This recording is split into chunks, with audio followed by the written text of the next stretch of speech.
Pembangkit listrik tenaga nuklir Chernobyl itu dibangun pada tahun 1977 dan ternyata punya 4 reaktor yang masing-masing bisa menghasilkan listrik sampai 1000 megawatt.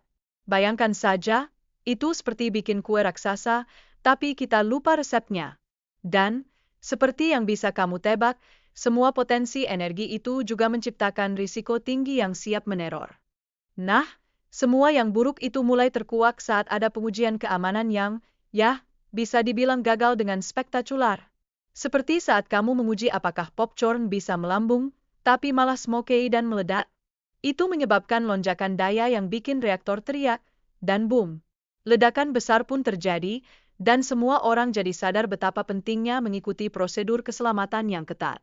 Ya, kadang kita emang harus mendengarkan petunjuk, guys. Tapi bukan hanya itu, loh. Pemadam kebakaran yang datang untuk memadamkan api itu seperti superhero tanpa informasi yang tepat.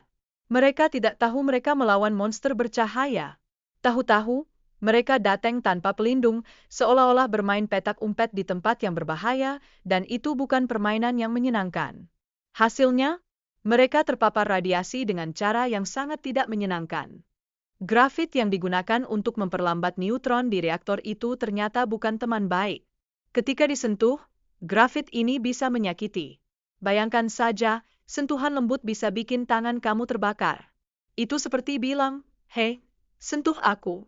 Tapi sebenarnya dia berbohong.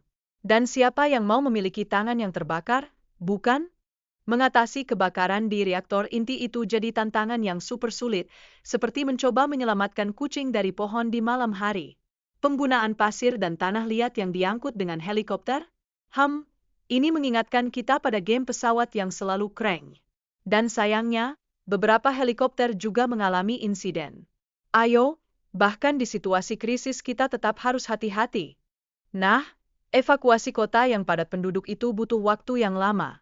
Bukan hanya sekadar, "Oke, kita pergi, guys." Selain itu, ada para pekerja yang disebut biorobot yang harus berjuang membersihkan puing-puing seolah-olah mereka di level akhir permainan video. Kebayangkan? Waktu terbatas dan musuhnya malah radiasi. Stres tingkat dewa. Gak tanggung-tanggung, pemerintah Soviet mengerahkan antara 600.000 hingga 800.000 tentara untuk membersihkan puing-puing beracun. Serious.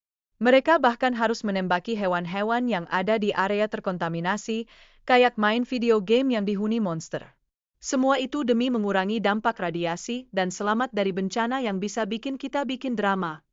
Kemudian, muncul struktur sarkofagus yang dibangun untuk menutup reaktor dan menghindari kontaminasi lebih lanjut.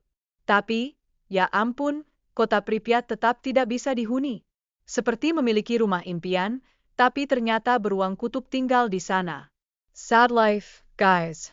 Setelah semua drama berakhir, penyelidikan menemukan bahwa para pekerja itu tidak berpengalaman dan melanggar prosedur keselamatan.